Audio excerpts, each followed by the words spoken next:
I'm on a mission to reach my first 1,000 subscribers, and I need your support. If you love movies, reviews, and great stories, hit that subscribe button and join me on this journey. Thank you. Benjamin couldn't believe his eyes as his autistic daughter was mumbling to a peacock, wanting to validate her inner thoughts. He had intentionally mentioned that the peacock would eat her cookies, but instead of being afraid, she smiled, a sight he hadn't seen in a long time. This moment brought him joy because he felt he could provide his daughter with a happy childhood, which led him to make the bold decision to adopt the abandoned animals. However, his brother strongly opposed this, recalling his role as the animal manager and the zoo's former glory when there were 3 times as many staff and 48 species, 8 of which were endangered. He told Benjamin that managing everything well with his current capabilities was unrealistic. While his brother's concerns were valid, Benjamin saw a glimmer of hope since the zoo's main income came during the summer. He believed if they could get through the inspection at the end of June, they might avoid losses and save those unfortunate lives, which could also benefit his daughter's condition. Although the chances of success were slim, Benjamin decided to give it a try. When he got home, he informed his son Dylan about the decision for the family to move to a distant suburb. But Dylan reacted negatively to the news. Animals need care. But your father is angry. All of your friends are here, as well as our lives. Everything you cherish exists in the city, which is why you don't want to leave and especially don't want to go save those animals. You just want to stay in the familiar environment. Most importantly, this place still holds memories of your mother. It turns out that her sudden departure has caused Diane to lose interest in life, and his personality has become increasingly gloomy. He often gets into trouble at school. Benjamin, an adventurous father, had to quit his job to take care of his 2 children every day, including driving them to school. Each time he does this, other parents gossip behind his back about how a man should be able to handle such tasks. This is not entirely incorrect, as he currently struggles with how to communicate with Diane. His wife's passing has left him feeling confused and lost, and the bond between him and his son feels as fragile as walking on thin ice. Today marks the 4th time Benjamin has been invited to the school due to incidents during the art class, where students used creative paintings to express various aspects of love. However, Diane's artwork shocked everyone. According to school policy, no student can face suspension more than 3 times, so this time Diane will truly be expelled. We sincerely apologize, but we must make this decision to ask Diane to leave school. As a parent, I advise you to consider this course of action. If it were me, I would seek to understand more about my son's inner life. Later, Benjamin told Dylan that the principal wanted him to drop out, not because of the drawings, but because he had embezzled money. Dylan was truly disappointed in himself for having stolen money, and realizing his mistake, he agreed to move back to the countryside with his father. However, this unexpected decision changed his life that night. Benjamin sneaked into Dylan's room and flipped through his son's notebook, which was filled with dark drawings, causing him to frown deeply. He felt unsure of how to properly guide his son. Before leaving, Benjamin, along with his daughter, packed their belongings and unexpectedly discovered his old worn hoodie in the corner of the closet. That hoodie was one his wife often wore while she was alive, despite its wear and even having holes. Benjamin decided to carefully put it in the suitcase, as if doing so would somehow bring him a new life with her. Little did he know, this hoodie would become his last glimmer of hope.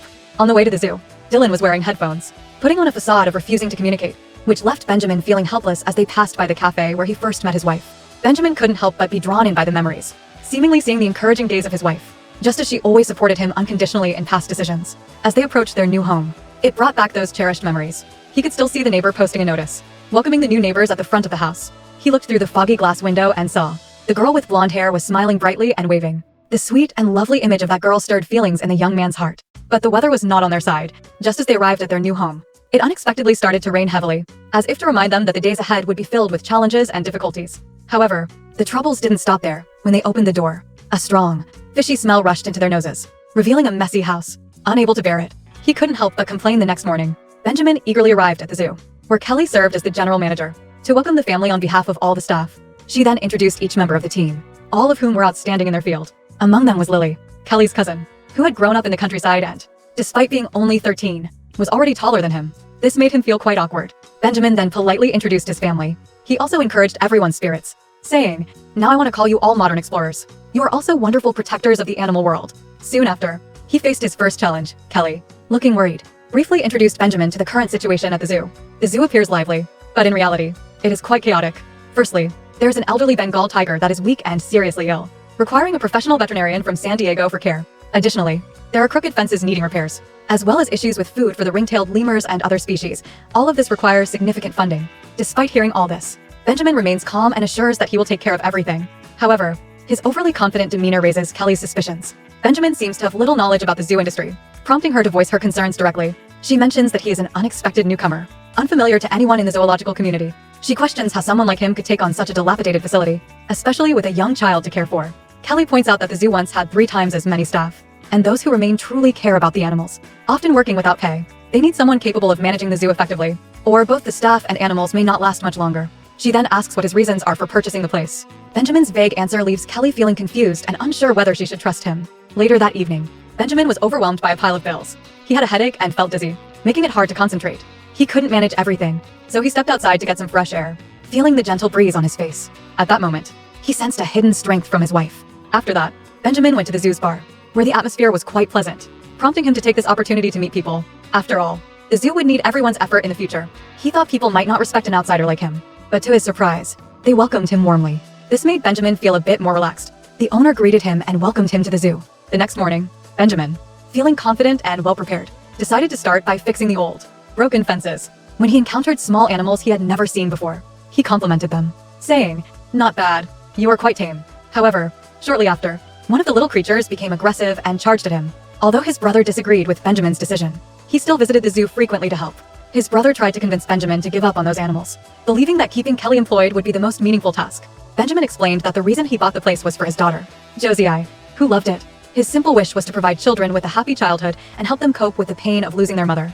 However, since then, when he moved here, Don would hug a photo of his mother every night, feeling so sad that he couldn't sleep. For 3 days, he remained lost in his own dark world, sitting in the corner of the room painting gloomy pictures until that day when Lily secretly came to find him. "What are you doing?" she asked. Her shiny blonde hair carried a gentle fragrance, and she brought a sandwich for Diane, showing concern about the scar on his nose. This surprised Diane, as he had thought others would hate his dark paintings. Unexpectedly, Lily not only expressed her fondness for them, but also gradually moved closer to him. Almost her entire body leaned against Dylan, making him feel quite shy, causing his gaze to instinctively wander everywhere. Where has the gloomy sky gone? In hell, there is no sky. Lily didn't say much more, just gently told Dylan that she would finish work every day at 5 p.m. and bring him delicious sandwiches at 5:20. From that day on, it seemed that a warm ray of sunshine had brightened Diane's life. Every day, Lily showed up right on time, not only bringing him sandwiches, but also the light he had been missing in his paintings. Gradually, a rare smile began to appear on Diane's face, and he looked forward to seeing Lily each day. It was clear that Dylan had developed feelings for the sweet and warm girl, and the sunlight she brought slowly chased away the darkness within him. The relationship between the father and son has not improved much. They still often argue over trivial matters. However, Benjamin finds comfort in the fact that since moving here, his daughter has become more open and willing to communicate with others. The clever girl even told Benjamin that she thinks her brother actually loves their dad. He's just upset because his friends no longer come to play with him. One evening, as his daughter was sleeping, Benjamin unexpectedly discovered his deceased wife's clothes tightly held in their daughter's arms. He wondered aloud if those were from a friend of theirs, asking if their mother had suffered before leaving them. To spare his daughter's feelings, he choked back tears while explaining that sometimes outward appearances can be deceiving and they don't actually feel much pain. He reassured his daughter that their mother hadn't truly left them. She was continuing to watch over them in a special way by keeping her spirit alive. He encouraged her to accept the clothes and keep them close to her heart, telling her that if they fall, she should pick them up and hold on tight. He asked if she could sense her mother nearby, affirming that she is always close to them. His youngest often asks profound questions, and Benjamin tries his best to comfort her in his own way. Diane silently stood outside the door, feeling an overwhelming sense of emotion and tranquility at the scene. He too wanted to connect more with his father, but wasn't sure how to express it. However, the next morning, both father and son, they argued again because last night someone turned off the lights and forgot to lock the snake container, which resulted in snakes slithering all over the area. Fortunately, Kelly arrived just in time to handle the situation, thus averting a crisis. However, Benjamin's father continued to scold him, causing Benjamin to lose control of his emotions. He apologized for not securing the snake box properly. Afterward, while preparing food for the animals, Kelly directly told Benjamin that she disapproved of the way he was kicking the snake. Regardless, next year will be the year of the snake, and it's important not to instill fear in children from a young age. Despite everything, it's worth noting that Benjamin hasn't given up yet, and Kelly admires his bravery. Just when things seemed settled, an inspector arrived for an unexpected emergency check. If they heard something, they needed to respond immediately and sound the alarm. This created a lot of tension among everyone since the zoo's ability to open on time depended on this inspector. He meticulously measured the zoo's fences and even purposefully imposed challenges by stating that the fence height must increase by 70 centimeters this year. Under such strict demands, everyone could only silently endure as they watched the old, weak tiger nearing death. The inspector asked Benjamin if preparations had been made for its humane euthanasia, but Benjamin flatly refused. He did not want to give up on the tiger and remained hopeful, no matter the cost, that it could continue to live, possibly due to the impact of its impending loss. Benjamin's wife instilled in him a fear of death after a series of inspections revealed 13 areas that did not meet standards. The staff informed Benjamin that fixing everything at once would be quite costly, leaving him unsure about how to proceed. He made an excuse to go for a walk but hurriedly left in anger. In a moment of frustration, Benjamin kicked a log behind him, which led the staff to believe he was about to give up. However, after calming down, he quietly picked up the log and signaled that he was okay. At that moment, Kelly smiled because she realized Benjamin wouldn't easily quit. Initially, he planned to delay addressing the issues for a few days, but due to the cramped space, the bear managed to escape. Benjamin instinctively went to protect his son, but quickly recognized it was their gluttonous bear, Booster. He alerted Kelly and the other staff members, and soon Booster unexpectedly appeared in front of him. Benjamin jokingly remarked that they were in a zoo and mentioned his gun, stating he didn't want to shoot the bear. Fortunately, the tranquilizer worked just in time to save him from the bear's jaws. Everyone had to put in a lot of effort to subdue it, even hiring a rescue team before finally getting Booster back to the zoo without any incidents. However, this situation caused Benjamin to deplete the last coin on his credit card. That evening, everyone showed their utmost respect for Benjamin, raising their glasses in celebration of him. There's no doubt that everyone sees him as a great boss, but they are unaware that Benjamin is currently broke. He doesn't know how he will face the difficulties ahead. At this moment, Lily signaled to Diane with her eyes to go outside, and they both climbed onto the roof to stargaze. Lily eagerly shared interesting stories about the animals in the area while at the same time, Kelly discreetly expressed her feelings for Benjamin. "I like sincere people," she said. "That's right, we think very similarly," she continued. "If I wanted you to kiss me, you wouldn't be able to refuse." Hearing these words made Benjamin's heart flutter, yet he couldn't let go of his love for his late wife. Late at night, in silence, Benjamin returned to his room, took out an old shirt that his wife used to love wearing, and gently draped it over himself. His heart was filled with memories of her, but when he accidentally put his hand in the pocket, he was surprised to find a note inside. It turned out to be the savings his wife had left for him before she passed away, amounting to $85,000. This was an emergency fund because she knew he liked taking risks, but often lacked a clear plan. In the letter, she wrote that no matter what he decided to do, he should follow his heart and not just listen to his brother. Indeed, his brother had directly told him to use this money to live a peaceful life. After making mistakes, I have transformed my life. Diane and Yossi will always remember these things. But I am here, throwing myself into danger, which is not what Catherine wishes. She hopes for my freedom, and this money is my way out. Hearing this, Benjamin felt that his brother's words made sense. He was unaware that at that moment, the zoo's secretary already knew the truth and was scheming behind her back, stirring up everyone's emotions and spreading rumors that Benjamin was a fraud, claiming his account had been empty for a long time. The only outcome could be the cheap sale of Lily's house. To verify if this rumor was true, she brought a sandwich and sought out Dylan. She hinted that they would soon be able to leave, but insisted they could still be good friends. Dylan, hearing this, laughed joyfully, thinking it was wonderful, truly amazing. He didn't notice Lily standing beside him, her lips trembling slightly, her face showing disappointment as she nearly cried. Nevertheless, Dylan was elated at the thought of finally being able to leave this place. At that moment, in the restaurant, everyone was waiting for Benjamin to announce bankruptcy. Without hesitation, he took the money his wife left him and declared he would continue to operate the zoo. "Thank you, Catherine. We have the funds now, so I don't know what everyone has heard, but I can say that although my money isn't much, it's enough to keep us afloat. If everyone stays, I will give my best effort, but since the zoo might reopen, I need everyone to be fully committed. This is the most amazing job in the world. We must try our hardest to succeed. So let's not abandon our adventure." "I agree, and I will do the same." This news fills everyone present with immense joy, except for his brother who believes Benjamin's actions are akin to self-destructive behavior. Additionally, the secretary who spread rumors has obviously been fired. When the boss is willing to sacrifice everything, the employees will also give their all. As the grand opening approaches, each person at the zoo is putting in their utmost effort, united by a single goal to meet the standards needed for the zoo's opening. Time passes quickly amidst the busyness, as everyone seizes every moment to work, hoping to revive this once abandoned place.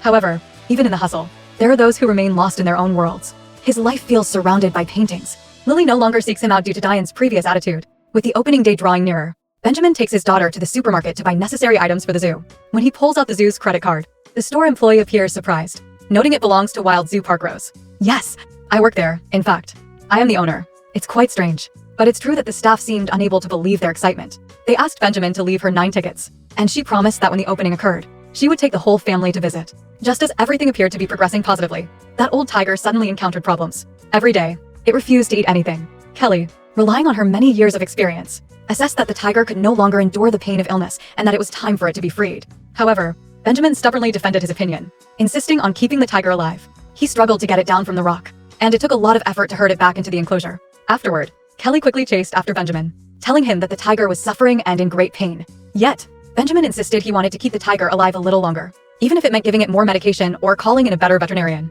He didn't want to do that, stating it wasn't her decision and that this was unavoidable. Eventually, the two argued continuously, with Benjamin hesitating because of the death of his wife, which had left a lasting scar on him. Now, he found it very difficult to accept anything that took him away from her. By evening, Benjamin still hadn't returned home. Kelly prepared dinner for the children, and after putting the youngest to sleep, she quietly sat in the yard waiting for Benjamin. He held Kelly's hand tightly and finally expressed the feelings he had kept deep inside. He had once thought that leaving, going away would make him forget everything, but he realizes he was wrong. In the end, he understands that his wife is always there for him, and he cannot forget her, loving someone deeply and passionately, no matter where he goes. She cannot escape that love. There's no doubt that Benjamin is a man who loves profoundly, and his sincerity strongly attracts Kelly. No woman can resist someone as genuine as Benjamin. However, what nobody knows is that Dylan is silently listening and realizes his father has always loved his mother deeply. The next morning, Dylan takes the initiative to sit down with Benjamin for the first time, and the two open up to each other. Benjamin asks Dylan about his relationship with Lily, and Dylan admits he has feelings for her but isn't sure how to express it. His dad tells him sometimes all it takes is 20 seconds of courage. And in reality, just those 20 seconds can give him much more confidence. He promises that everything will turn out well. They share their thoughts, and Dylan expresses that he never knows how to communicate with his father. Benjamin feels the same way and wonders why they can't speak openly about what they want to say. He apologizes for taking Dylan to the countryside, assuring him he's tried his best. And Dylan acknowledges that. Benjamin then agrees to follow his son's advice. Kelly watched as the tiger left without pain, feeling a deep emotional response to the sight of the father and son together. Since resolving their internal conflicts, Dylan's inner world began to brighten, transforming dark images into delightful paintings of animals, including a picture of the tiger. Benjamin decided to use Dylan's drawing of the tiger as the symbol for the zoo, unsure about where he wanted to place it but eager to display it everywhere. He sincerely told his son that he would always be his biggest supporter, which left Dylan stunned and emotional, with tears in his eyes. Finally feeling assured of his father's love, the animals at the zoo were full of life. The tortoise leisurely walked on the green grass, while the hedgehogs played joyfully. Even Yossi's favorite peacock blossomed with new life, and she gave each animal creative names. The girl who once struggled with autism had now become cheerful and sociable. Her brother realized that Benjamin was determined, so he decided to help him by bringing 2 large boxes filled with the brown bear's favorite cod. When the bear saw such delicious food, it became so excited that it didn't know where to start eating. Eventually, everyone worked together to finish the last tasks, and when the large zoo logo was erected high in the air, it signified that everything was ready. The completion went smoothly shortly after the inspector's visit. However, this time everyone was filled with confidence as they awaited his examination. Fortunately, he did not find any issues this time. Everyone rejoiced and cheered, wishing each other good luck, as their efforts were finally rewarded. The zoo had received its operating license and was set to officially open on July 7th. Even the inspector had bought tickets and promised to attend the opening day. Unfortunately, adverse weather struck, with an unprecedented downpour occurring, and forecasts indicated that rain would continue for an entire week. As a result, everyone had to suspend the announcement while praying for clearer skies. When Diane passed by Lily's house, he unexpectedly noticed a message written on her window: "If you love me, let me know." This reminder brought back his father's words about having 20 seconds of courage. Diane rushed to Lily's window, mentally counting down, then knocked on it. He greeted her, expressing how much he missed her, wondering if he sounded crazy. He apologized for making her wet from the rain, but she reassured him it was okay. He confessed his feelings, telling her he liked her hair and loved her. In the end, Diane bravely declared his love and, fortunately, succeeded in this game of courage. Yet, the rain continued to fall, showing no signs of stopping even the day before the grand opening. Everyone became very gloomy again. It wasn't until the next morning that Benjamin was awakened by the alarm clock. He was surprised to discover a ray of sunlight shining through the curtain and illuminating the room. He got out of bed, opened the curtains, and joyfully realized that the rain had stopped and it was a beautiful sunny day. Kelly transformed Rosie into a super cool little manager, and Benjamin praised her skillful handiwork without reservation. Then, with the sound of cutting a ribbon, the zoo officially announced its opening, and all the staff stood at the entrance filled with hope, waiting for visitors. However, a long time passed, and there were still no signs of any tourists. At that moment, Diane quickly realized something was wrong. He rushed outside to check and found that his suspicion was correct. The heavy rain had caused a large tree to fall, blocking the path to the zoo. When they climbed the tree to assess the situation, they unexpectedly discovered a long line of visitors waiting on the other side of the road. Benjamin sprang into action, calling everyone to guide the visitors around the obstacle and enthusiastically welcoming them to the zoo. What made everyone the happiest was that the youngest, Rosie, had come out of her shell. She was now lively and confidently introducing the zoo to the guests. The once desolate zoo was now bustling with activity. Kenley also mustered up the courage to express her feelings for Benjamin, who had a good impression of her. The siblings truly didn't know how to respond further. She boldly invited him to celebrate the new year together. As Benjamin stepped outside, he looked up at the hopeful kites in the sky and thought about how brave Kelly had been. This led Benjamin to decide to let go of his past and embrace a new life. He then took his children to the restaurant where he first met his wife and recounted their love story. In his emotional narration, it seemed like the two kids could actually see their mother sitting there, who appeared warm and kind. "Hello, Mom. We love you." After that, he took 20 seconds of courage to win back the love of his life, asking her why she would want to talk to someone like him. Why not? Yes, life definitely requires a moment of daring without hesitation. Just like the bravery mentioned in the film, Benjamin had those 20 seconds of courage, which led him to take the risk of buying the zoo and dedicate his life to fulfilling his beliefs. Dalen also had 20 seconds of bravery when he knocked on Lily's window in the heavy rain. Both father and son showed 20 seconds of courage, and amidst numerous disagreements and arguments, they finally expressed their love for each other. Life inevitably brings heart-wrenching moments and dark paths we must navigate alone. But ultimately, everything will harmonize with life. Eventually, balance will be found, and love will heal all wounds. Therefore, be brave and love freely. Remember that moment of 20 seconds of courage, and then luck will come and embrace you. Today's story comes to an end, but the journey of exploring great movies continues. If you enjoyed this content, don't forget to hit subscribe and turn on the notification bell so you won't miss any exciting upcoming videos. Also, leave a comment sharing your thoughts on the movie. Your support is the biggest motivation for me to create even more quality content. See you in the next video.